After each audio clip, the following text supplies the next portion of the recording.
We'll now turn our attention to tennis. The French Open, Roland Garros, held in Paris, France, from May 27th to June the 10th. So this is one of the majors, obviously. It's a massive event. The odds are quite interesting. I've looked up the odds on the odds comparison site, and the odds are very interesting. It's a unique situation because two of the leading players aren't going to be playing. We're not going to have Roger Federer, the 2009 French Open champion, who will not be playing in this event. We're not going to have Andy Murray. Andy Murray's having injury problems.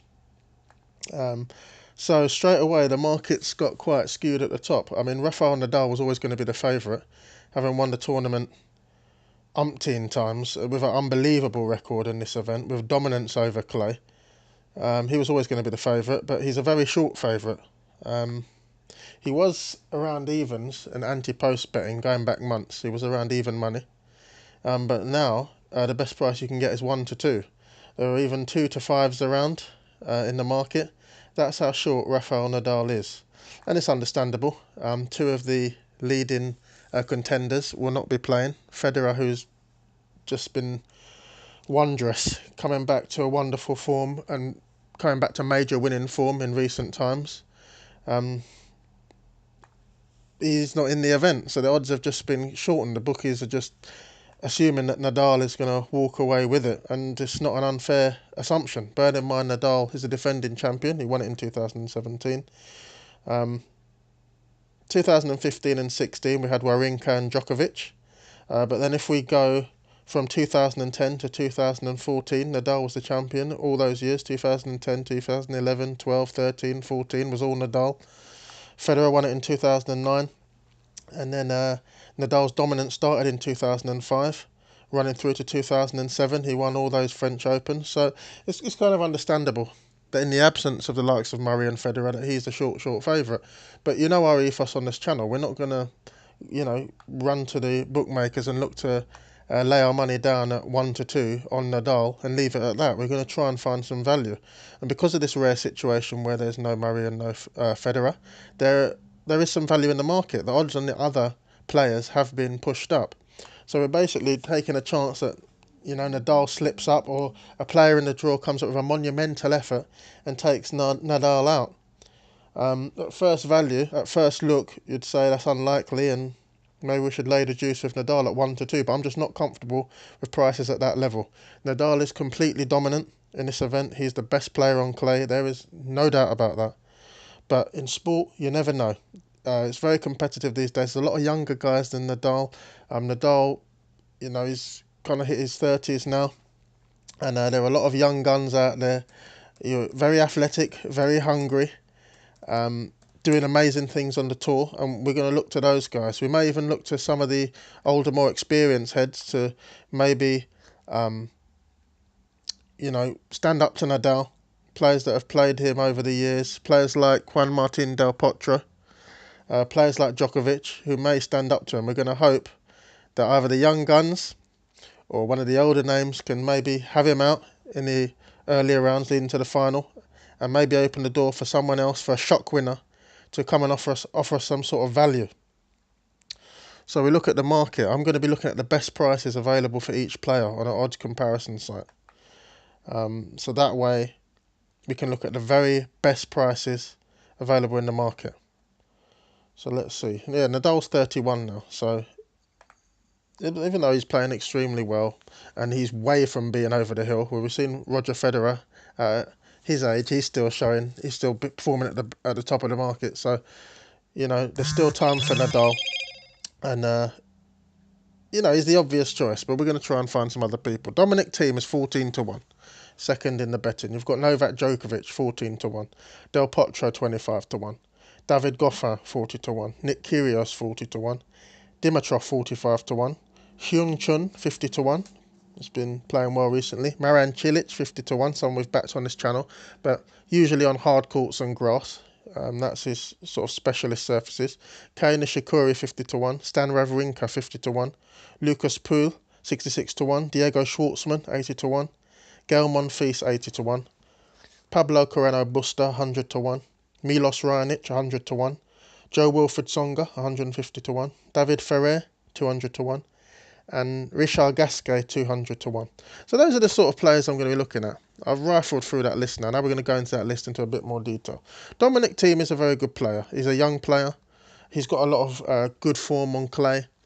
As a second favourite, I'm going to look for some more value to cut the story short, cut a long story short.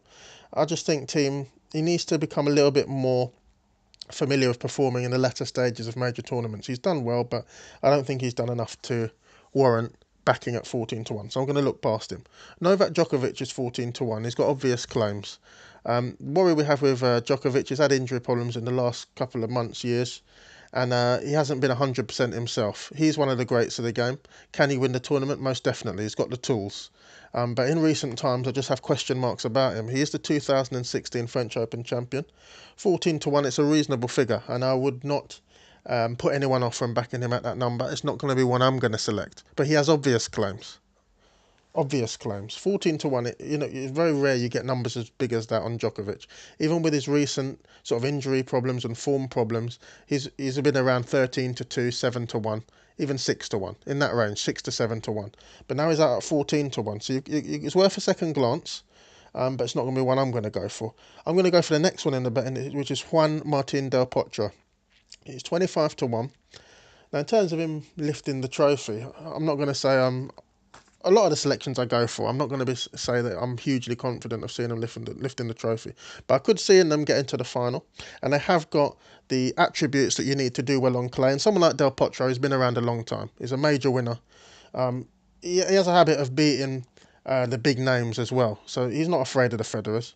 He's not afraid of the Nadals. He's not afraid of any of the leading guys at the top of the game. He's not afraid of Djokovic. He's not afraid of Murray. And on his day, he can perform. He's got the ability. He's got the history of beating big players. So when I see him out at 25 to 1, and you compare that to the name in the betting that's just before him at 14 to 1, there's a big gulf in there. Going from 14, jumping up to 25 to 1. So that leads me to believe there's a little bit of value on Del Potro. I also believe there's value on David Goffin at 40 to 1. He's a very capable player. He was in the ATP Tour finals against Dimitrov. Dimitrov got the better of him. He's very good on all surfaces. He's got an all-round game. Decent serve, good from the back of the court. Not afraid of the big names. I think he's someone who we've got to see him performing and competing in the majors around now at this stage in his career. So where Murray's out, where Federer's out, and where you can get 40 to 1, I'm going to look to David Goffin at 40 to 1 each way to fill the void, fill the chasm which has been created by the absence of Murray, by the absence of Federer, and to move on up in game and see his opportunity, move up in trip, move up in performance, see his opportunity and seize it. Similar sort of thing I'm going to say about Nick Kyrgios. He's 40 to 1, he's a young gun, he's a maverick. I would say his game is more suited to grass, I would say his game is more suited to hard courts. He's a very good server. He's decent from the back of the court, he's got good mobility, he can chase down drop shots. He's got a good variety of different strokes in his game. Despite the fact that he's better suited to hard courts and grass, I'm going to look towards him because of that 40 to 1 number. He's another player, like Goffin, that needs to perform now, needs to step up, needs to see that opportunity, needs to see there's no Murray, needs to see there's no Federer, needs to see that he's gunning for Nadal. So if somebody takes out Nadal, or indeed he has a chance to take him out, playing him directly, I think he's someone we should look towards. Grigor Dimitrov is 45 to 1. He's another guy that's better suited to grass and hard courts rather than clay. But having said that, he's in the mix. There's going to be guys that are just going to try and seize their opportunity and try and play at the top of their game in this particular tournament at Roland Garros. So Dimitrov, I'm not sure I'm going to back him, but he's in the conversation. So far, I've gone for Del Potro, I've gone for Goffin, and I've gone for Kyrgios. Dimitrov should be in that conversation as well, so I might come back to that one at 45 to 1. That's a very big number. I mean, you've got to bear in mind, even if they get to the final on an each-way basis, you're looking at half the odds. Some of the bookies give a third of the odds, so you have to check the terms of the bookmaker you're betting with. But bearing in mind you get a return, and you're starting out at 45 to 1, should they get to the final, Dimitrov have to be in the conversation. Hyun Chun has been in tremendous form recently, he's at 50 to 1. It's not one I'm going to go for. He hasn't shown me enough. He hasn't been around in the latter stages of major tournaments enough for me to actually go for him. He's in the conversation. I would have liked a bit more than 50 to 1, to be honest, even with the big names missing that we've gone through already on the video. I would think If I can get 66 to 1 on Chung, you know, I'd consider it. But 50 is a little bit short. Marin Čilić is 50 to 1. It's not one I'm going to look at on this surface. I don't see him getting to the final on clay. He's done well recently. Did well to get to the final of the Australian. He's been in the Wimbledon final in recent years, but you know, that's hard court, that's grass court. We're talking about clay. I'm going to look past Čilić, okay? But we have to mention him. He's very high in the world rankings as well. If you look at the world rankings, Čilić is very high at the moment. He's in the top 10. I think he might even be in the top 6 or 7. So he's ranked well, but not on this surface. We'll look towards him in the US Open. We'll look towards him in Wimbledon. Lucas Poole, 66 to 1. Not enough experience for me to compete in this tournament. Diego Schwartzman is a decent, competent player in clay, 80 to 1. It's a big number, but not for me. Gaël Monfils, 80 to 1. I don't see it. He's been around long enough, and we haven't seen him competing in the latter stages of majors enough.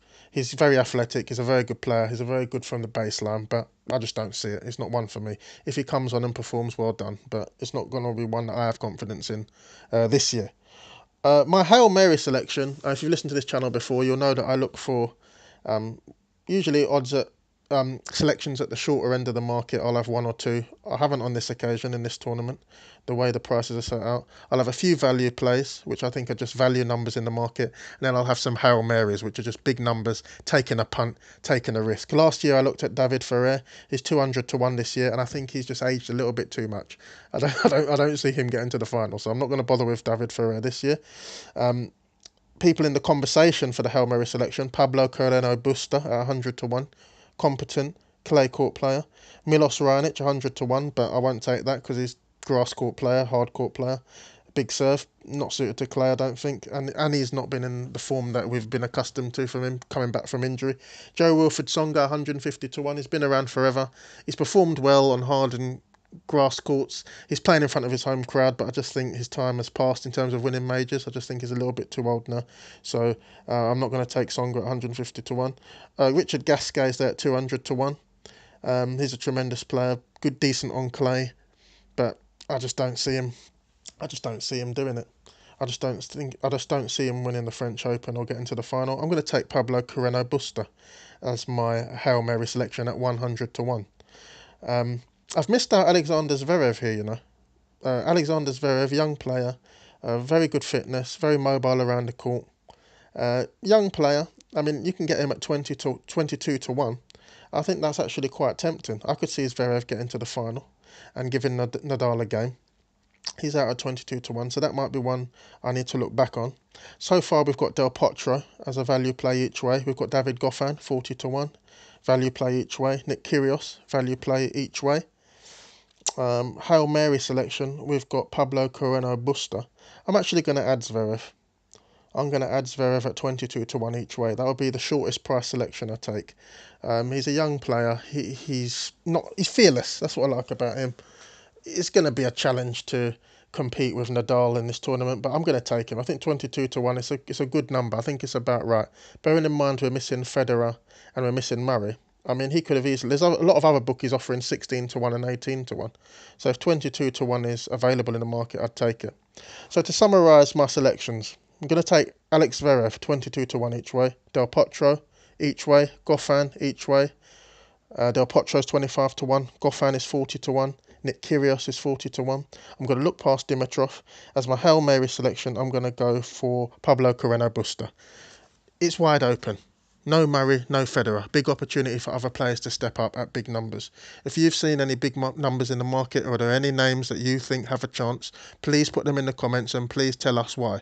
It's a big field. It's open. I want to hear other opinions, and there's enough time to go before the tournament starts at the end of this month, at the end of May 2018, for us to go through the selections and narrow in on the value. So please give your opinions. I really am keen to hear what you have to say. Please enjoy the tournament when it comes along. Like and subscribe if you haven't already, and I'll see you next time.